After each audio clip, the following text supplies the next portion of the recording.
இன்னைக்கு ரொம்ப டேஸ்டியான ரெசிபி ஒன்று பண்ண போகிறேன். இது ஈவினிங் ஸ்நாக்ஸ் மாதிரியும் சாப்பிட்லாம், இல்லைன்னா ஒரு ஸ்டார்டர் மாதிரியும் சர்வ் பண்ணலாம். இந்த சுவையான சன்னா சில்லி எப்படி செய்கிறதுன்னு இந்த வீடியோவில் பார்க்கலாம்.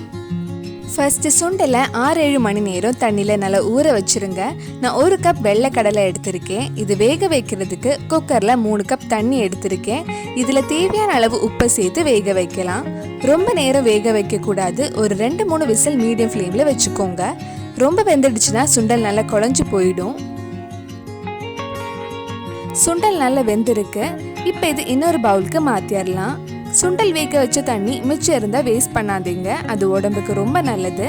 அதில் ஒரு 1/2 கப் தண்ணி நம்ம சுண்டலை சாஸ் கூட மிக்ஸ் பண்ணுறப்ப யூஸ் பண்ணிக்கலாம். அடுத்தது நம்ம சுண்டலை எண்ணெயில் நல்லா ஃப்ரை பண்ண போகிறோம். சுண்டல் நல்லா கிறிஸ்பியாக கிடைக்கிறதுக்கு 3 டேபிள் ஸ்பூன் கார்ன்ஃப்ளவர் ஆட் பண்ணி சுண்டலை நல்லா கோட் பண்ணி எடுக்கலாம். கை வச்சு ரொம்ப மிக்ஸ் பண்ணாதீங்க, அப்புறம் குழஞ்சு போயிடும். இந்த மாதிரி மிக்ஸ் பண்ணிக்கோங்க. கார்ன்ஃப்ளவர் சுண்டலை நல்லா கவர் ஆனதும் மறுபடியும் 2-3 டேபிள் ஸ்பூன் கார்ன்ஃப்ளவர் ஆட் பண்ணி நல்லா கவர் பண்ணணும். அப்போ தான் ஃப்ரை பண்ணுறப்ப நல்லா கிறிஸ்பியாக கிடைக்கும். இந்த மாதிரி மாவில் நல்லா கோட் பண்ணி எடுத்துக்கோங்க. சுண்டல் ஃப்ரை பண்ணுறதுக்கு ஒரு கடாயில் எண்ணெய் சூடு பண்ண வச்சுருக்கேன். எண்ணெய் சூடானதும் நம்ம சுண்டலை ஃப்ரை பண்ணி எடுக்கலாம். நல்ல கிறிஸ்பியாக லைட் கோல்டன் கலர் ஆகிற வரைக்கும் கொஞ்சம் ஃப்ரை பண்ணுங்க.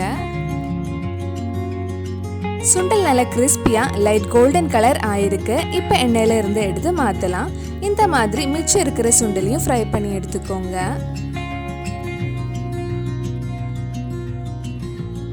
நம்ம சேனலில் இதுக்கு முன்னாடி நிறைய ஸ்நாக்ஸ் பண்ணியிருக்கோம். நீங்கள் இன்னும் அந்த ரெசிபிஸ் எல்லாம் பார்க்கலன்னா அதோட லிங்க் கீழே டிஸ்கிரிப்ஷனில் இருக்கு. மறக்காமல் அந்த வீடியோஸும் போய் பாருங்கள். சுண்டல் நல்லா கிறிஸ்பியாக ஃப்ரை பண்ணியாச்சு.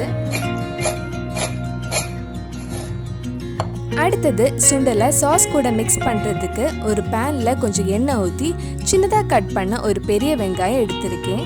கூடவே 2 பச்சை மிளகாய், 3 டேபிள் ஸ்பூன் சின்னதாக கட் பண்ண பூண்டு சேர்த்து வதக்கலாம்.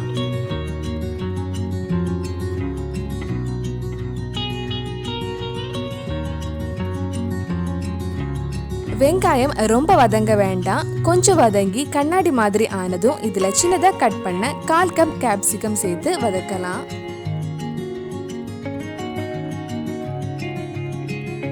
கேப்சிகம் கொஞ்சம் வெந்ததும் இதில் கொஞ்சம் உப்பு, 1 டீஸ்பூன் நல்ல மிளகு, 1 டீஸ்பூன் சுகர் ஆட் பண்ணி மிக்ஸ் பண்ணிக்கோங்க. சில பேருக்கு இந்த மாதிரி ரெசிபீஸ்க்கு கொஞ்சம் ஸ்வீட்டாக இருந்தால் பிடிக்கும். அதுக்கேற்ற மாதிரி நீங்கள் சுகர் ஆட் பண்ணிக்கலாம். சுகருக்கு பதிலாக ஹனி கூட யூஸ் பண்ணிக்கோங்க.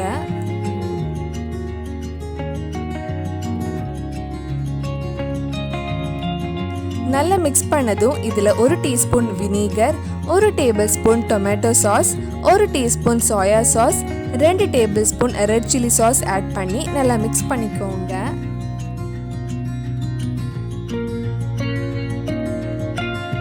ஒரு 2 நிமிஷம் சாஸ் எல்லாம் மிக்ஸ் பண்ணதுக்கப்புறம் கொஞ்சம் செலரி, ஸ்ப்ரிங் ஒனியன் ஆட் பண்ணலாம். இந்த 2 ஆட் பண்ணாலே நல்ல சைனீஸ் ஃப்ளேவர் ஸ்மெல் கிடைக்கும். லாக்டவுனால் எனக்கு செலரி மட்டும்தான் கிடைச்சிது, ஸ்ப்ரிங் ஒனியன் கிடைக்கல. அதனால எங்கள் வீட்டில் வளர்ந்த ஸ்ப்ரிங் ஒனியன் கொஞ்சமாக எடுத்து இதில் ஆட் பண்ணியிருக்கேன். மறுபடியும் ஒரு 2 நிமிஷம் வதக்குனதுக்கப்புறம் 1/2 கப் தண்ணி ஆட் பண்ணலாம். சுண்டல் வேக வச்ச தண்ணி மிச்சம் இருந்தனால அந்த தண்ணி எடுத்திருக்கேன். நல்லா மிக்ஸ் பண்ணி விட்டுக்கோங்க. இன்னொரு குட்டி பவுலில் 1 டீஸ்பூன் கார்ன்ஃப்ளவர் எடுத்திருக்கேன். அதில் கொஞ்சம் தண்ணி ஊற்றி மிக்ஸ் பண்ணலாம். இதுவும் சுண்டல் வேக வச்ச தண்ணி தான் எடுத்திருக்கேன். இதுவும் இதில் ஆட் பண்ணி மிக்ஸ் பண்ணலாம். இது ஆட் பண்ண உடனே கொஞ்சம் கெட்டி ஆகிடும், சாஸ் மாதிரி கன்சிஸ்டன்சிக்கு வந்துடும். ஒரு 2 நிமிஷம் நல்லா பாயில் ஆனதுக்கப்புறம் ஆஃப் பண்ணலாம். ஸ்டவ் ஆஃப் பண்ணதுக்கப்புறம் நம்ம ஃப்ரை பண்ண சுண்டலை இதில் போட்டு மிக்ஸ் பண்ணால் டேஸ்டியான சன்னா சில்லி ரெடி ஆகிடும். சுண்டல் ரொம்ப நேரம் முன்னாடி ஃப்ரை பண்ணாதீங்க. ஃப்ரை பண்ணி கொஞ்சம் நேரத்தில் இதில் போட்டு மிக்ஸ் பண்ணி சாப்பிட்டாதான் அந்த கிறிஸ்பினஸ் இருக்கும். அழகுக்காக கொஞ்சம் ஸ்ப்ரிங் ஒனியன் இல்லைன்னா செலரி மேலே போடலாம். அப்போ நம்ம டேஸ்டியான சன்னா சில்லி ரெடி ஆயிடுச்சு.